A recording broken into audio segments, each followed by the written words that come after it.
10-60 കൊല്ലം നമ്മൾ ഈ ഭൂമിയിൽ ജീവിച്ചിട്ട് ലോകത്തെ എല്ലാവരുടെ തൃപ്തിയും നമ്മൾ വാങ്ങി അള്ളാഹുവിന്റെ തൃപ്തി കിട്ടിയിട്ടില്ലെങ്കിൽ ഒരു കാര്യവും ഇല്ല.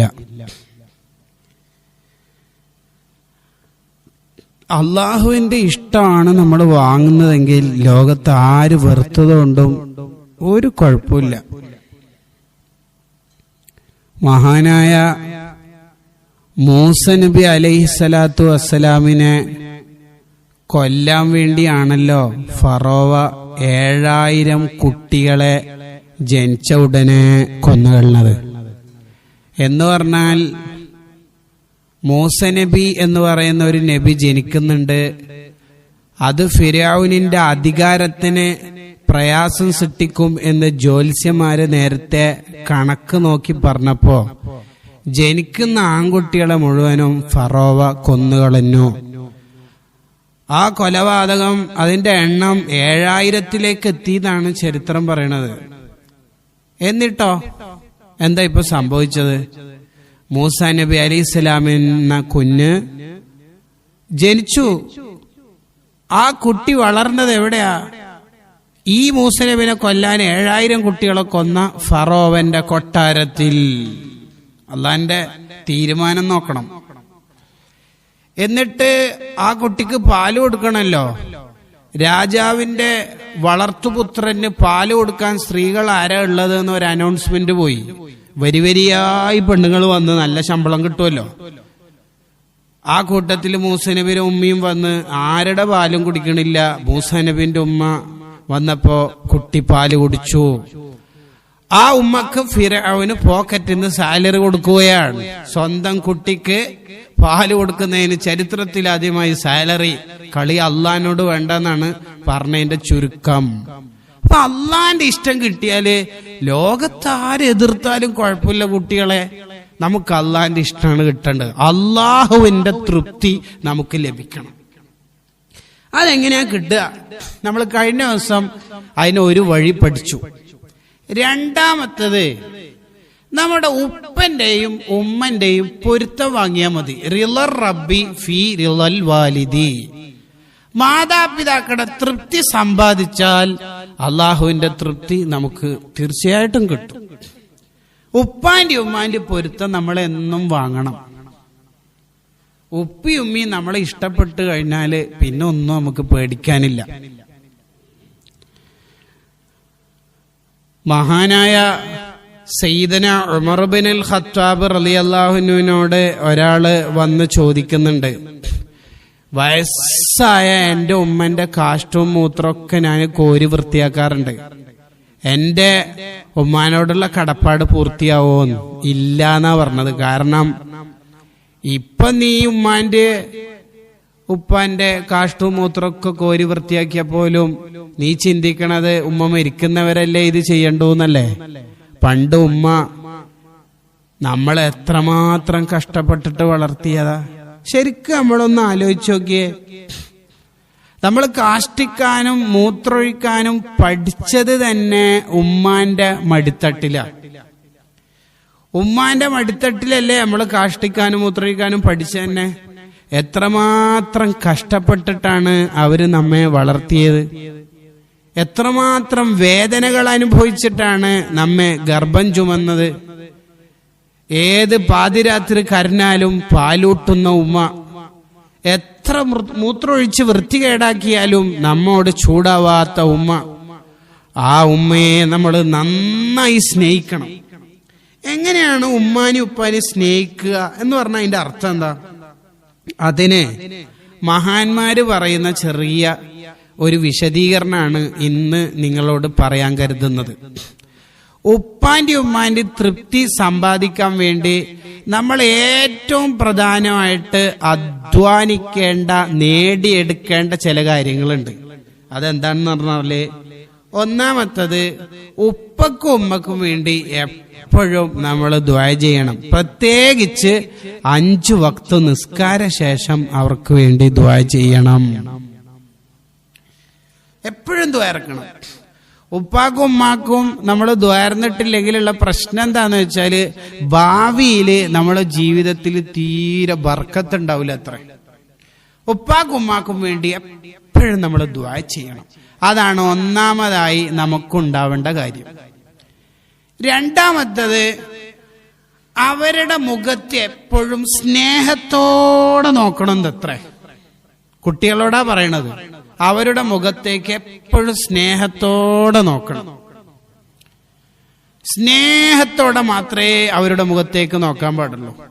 ഉപ്പന്റെയും ഉമ്മന്റെയും മുഖത്ത് സ്നേഹത്തോടെ നോക്കുന്ന ആൾക്കാർക്ക് ഹജ്ജ് ചെയ്ത പ്രതിഫലമാണെന്ന് മുത്തുനബി സല്ലല്ലാഹു അലൈഹി വസല്ലം തങ്ങൾ പറയുന്നുണ്ട്.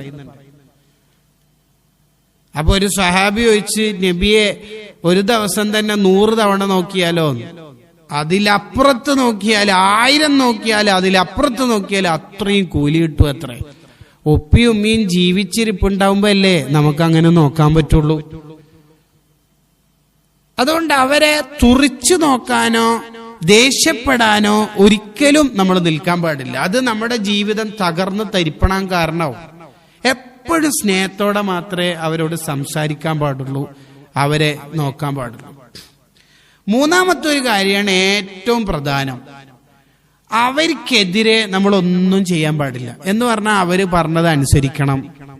മാതാപിതാക്കൾ എന്താണോ നമ്മോട് പറയുന്നത് അതനുസരിച്ച് ജീവിക്കണം. നിങ്ങൾക്കറിയോ, ലോകത്ത് ഇന്നലകളിൽ കഴിഞ്ഞ ഒരുപാട് മഹാന്മാരുടെ ചരിത്രത്തിൽ കാണാം, അവരൊക്കെ പാതിരാത്രി ഉമ്മാക്ക് വെള്ളം വേണം എന്ന് കരുതിയിട്ട് വെള്ളം എടുക്കാൻ വേണ്ടി പോയി. ആവശ്യം പറഞ്ഞ ഉമ്മ തന്നെ തിരിച്ച് വരുമ്പോഴേക്ക്, വെള്ളം എടുത്ത് വരുമ്പോഴേക്ക് ഉമ്മ ഉറങ്ങിപ്പോയി. കൊടുക്കാൻ നോക്കുമ്പോ ഉമ്മ ഉറങ്ങിയിട്ടുണ്ട്. രാവിലെ വരെ ഉമ്മക്ക് വേണ്ടി വെള്ളപ്പാത്രവുമായിട്ട് പിടിച്ചു നിന്ന പല ആൾക്കാരും പിന്നീട് സൂഫിയാക്കളായി, ഔലിയാക്കളായി, പണ്ഡിതരായി, ലോകത്തറിയപ്പെട്ട മഹാന്മാരായി മാറിയിട്ടുണ്ട്. എന്താ കാരണം? ഉപ്പന്റെ ഉമ്മന്റെ ദുആ ആണ് അതിന്റെ കാരണം. കണ്ടോ, എത്ര വലിയ പ്രതിസന്ധി പോലും ഉമ്മ ദുആർന്നാല് ഉപ്പ ദുആർന്നാല് അള്ളാഹു മാറ്റിത്തരൂന്ന നിങ്ങൾക്കറിയില്ലേ? ലോകത്തറിയപ്പെട്ട പണ്ഡിതനല്ലേ ഇമാം ബുഖാരി റളിയല്ലാഹു അൻഹു. ഇമാം ബുഖാരി റളിയല്ലാഹു അൻഹുവിന് ചെറുപ്പത്തിൽ കാഴ്ച നഷ്ടപ്പെട്ടതായിരുന്നു. ആ കാഴ്ച എങ്ങനെയാ തിരിച്ചു കിട്ടുന്നത്? ബുഖാരി ഇമാമിന്റെ ഉമ്മ ആത്മാർത്ഥമായിട്ട് അങ്ങനെ ദുആർന്നപ്പോ അള്ളാഹ് തിരിച്ചു കൊടുത്തില്ലേ? ഗസാലി ഇമാം എന്ന് പറയുന്ന ഒരു പണ്ഡിതൻ ലോകത്ത് ഇത്ര വലിയ പണ്ഡിതനായത് എങ്ങനെയാ? അവരുടെ ഉപ്പ എപ്പോഴും നല്ല നല്ല മജ്‌ലിസിൽ പങ്കെടുത്തിട്ട് ദുആർക്കും അത്ര, എനിക്ക് നല്ല ഫിഖ് പറയുന്ന ഒരു മോനെ തരണേന്ന്. അങ്ങനെയല്ലേ അബൂ ഹാമിദുൽ ഗസാലി റളിയല്ലാഹു അൻഹു എന്ന് പറയുന്ന മോന് ലോകത്ത് വലിയ കർമ്മശാസ്ത്ര പണ്ഡിതനായത്. കണ്ടോ, ഇങ്ങനെ ഉമ്മമാരുടെ ഉപ്പമാരുടെ ദുആ കിട്ടാൻ വേണ്ടിയാണ് പ്രിയപ്പെട്ട കുട്ടികളെ നമ്മൾ എന്നും അധ്വാനിക്കേണ്ടത്. പുതിയ കാലത്ത് ഓൺലൈൻ ഗെയിമുകളിലും അല്ലെങ്കിൽ വേറെന്തെങ്കിലും വാട്സപ്പ് ചാറ്റിങ്ങുകളിലൊക്കെ പെട്ടിട്ട് ഉമ്മാനിയും ഉപ്പാനിയും വേണ്ടാന്ന് ചിന്തിക്കുന്ന, അല്ലെങ്കിൽ അവരെ അനുസരിക്കേണ്ടതില്ല എന്ന് ചിന്തിക്കുന്ന ലോകത്തേക്ക് നമ്മൾ പോയാൽ പിന്നെ നമുക്ക് ജീവിതം, ദുനിയാവോ ആഖിറവും നഷ്ടപ്പെട്ടു പോകും. അള്ളാഹു കാത്തിരക്ഷിക്കുമാറാവട്ടെ. ഒരു ചരിത്രം പറയാനാണ് ഈ സമയം ഉപയോഗപ്പെടുത്തുന്നത്. മഹാനായ മൂസാ നബി അലൈഹിസ്സലാത്തു വസ്സലാം അള്ളാഹുവിനോട് ചോദിച്ചു. മൂസാ നബിയാണ് ചോദിക്കണത്, അള്ളാഹുവെ, സ്വർഗത്തില് എന്റെ കൂട്ടുകാരൻ ആരാണ് എന്ന് പറഞ്ഞുതരാവോ? ഇന്ന നാട്ടിൽ നിന്ന് ഒരാളുണ്ടാവും, അയാളാണ് നിങ്ങളെ സ്വർഗത്തിലെ സുഹൃത്ത് എന്ന് പറഞ്ഞു കൊടുത്തു. മൂസാ നബി അലൈഹിസ്സലാം അങ്ങോട്ടേക്ക് ചെന്നപ്പോൾ ഒരു ഇറച്ചി വിൽപ്പനക്കാരനെ കശാപ്പ് ശാലയിൽ കണ്ടു. അള്ളാഹു പറഞ്ഞ അടയാളമൊക്കെ നോക്കുമ്പോ അയാളാണ് സ്വർഗത്തിൽ എന്റെ കൂട്ടുകാരൻ. കുറെ നേരം അവിടെ ഇരുന്നു. നിങ്ങളുടെ വീട്ടിൽ അതിഥിയായിട്ട് വരിക എന്ന താല്പര്യത്തിൽ മൂസാ നബി അവിടെ ഇരുന്നു. വൈകുന്നേരം ആയപ്പോ മൂസാ നബി അലൈഹി സ്വലാമിനെ കൂട്ടിയിട്ട് അയാൾ പോയി. കയ്യില് പാക്കറ്റില് കവറിൽ കുറച്ച് മാംസം അയാൾ എടുത്തിട്ടുണ്ടായിരുന്നു. വീട്ടിലെത്തിയ ഉടനെ മൂസാ നബിനെ ഒരു സ്ഥലത്ത് ഇരുത്തിയിട്ട് അയാൾ എന്താ ചെയ്തെന്നറിയോ? വീട്ടിന്റെ ഉള്ളിലേക്ക് കയറിയ ഉടനെ വീട്ടിന്റെ ഒരു ഭാഗത്തുനിന്ന് പ്രായമുള്ള ഒരു സ്ത്രീയെയും പ്രായമുള്ള ഒരു പുരുഷനെയും താഴേക്കിറക്കി. അതും അവരെ ഉപ്പിയുമ്മയായിരുന്നു. അവർക്ക് കഴുകിക്കൊടുക്കേണ്ടതൊക്കെ കഴുകിക്കൊടുത്ത് വൃത്തിയാക്കി ഭക്ഷണമൊക്കെ സ്വന്തം വായിലിട്ട് ചവച്ച് അരച്ചിട്ട് അത് മാർദ്ദവമാക്കിയിട്ട് ഉപ്പക്കും ഉമ്മക്കും വായിലിട്ട് കൊടുത്തു. ആ രണ്ടാൾക്കാരും ദ്വാരക്കുന്നത് പുറത്തുനിന്ന് മൂസാ നബി കേൾക്കുകയാണ്. അല്ലാഹ്, എന്റെ മോനെ മൂസബിന് ഇമ്രാൻ എന്ന നബിയോടൊപ്പം സ്വർഗത്തിൽ കടത്തണേ അല്ലാഹ്, ഇങ്ങനെ ദ്വാരക്കുന്ന കേൾക്കുകയാണ്. മൂസാ നബി അത്ഭുതപ്പെട്ടുപോയി. ഇതന്നെയല്ലേ എന്റെ കൂട്ടുകാരൻ? മൂസാ നബി അയാളോട് പറഞ്ഞു, ഞാനാണ് മൂസാ നബി എന്ന് പറഞ്ഞപ്പോൾ അയാൾ അത്ഭുതപ്പെട്ടു. ചരിത്രം വിശാലാണ്, ഞാൻ അതിന്റെ ബാക്കി ഭാഗത്തേക്ക് പോകുകയല്ല. ഒരു നബിയുടെ കൂടെ സ്വർഗത്തിലേക്ക് എത്താൻ അള്ളാഹ് കണക്കാക്കി വെച്ച ഒരു നന്മ ഉണ്ടെങ്കില് നേരെ തിരിച്ചു ഉണ്ടാവട്ടോ. അലി ഇബ്നു അബീ ത്വാലിബ് റളിയല്ലാഹു കഅബ തവാഫ് ചെയ്യുമ്പോൾ പാതിരാത്രി ഒരാൾ ഇങ്ങനെ കരഞ്ഞുകൊണ്ട് ദ്വാരക്കുന്നുണ്ട്. ഒരേ കരച്ചില്. അലി റളിയല്ലാഹു മോനെ വിളിച്ചിട്ട് പറഞ്ഞു, മോനൊന്ന് അവിടെ പോയി നോക്കി, ഇത് ആരാണ് കരയും നോക്ക്. പോയി നോക്കുമ്പോ ഒരു മനുഷ്യൻ, അയാൾ ഒരു ഭാഗം മൊത്തം തളർന്നിട്ടുണ്ട്. ആ ഭാഗം മൊത്തം തളർന്നിട്ടുണ്ട്. അയാളോട് ചോദിച്ചു, എന്താടാ പറ്റിയത്?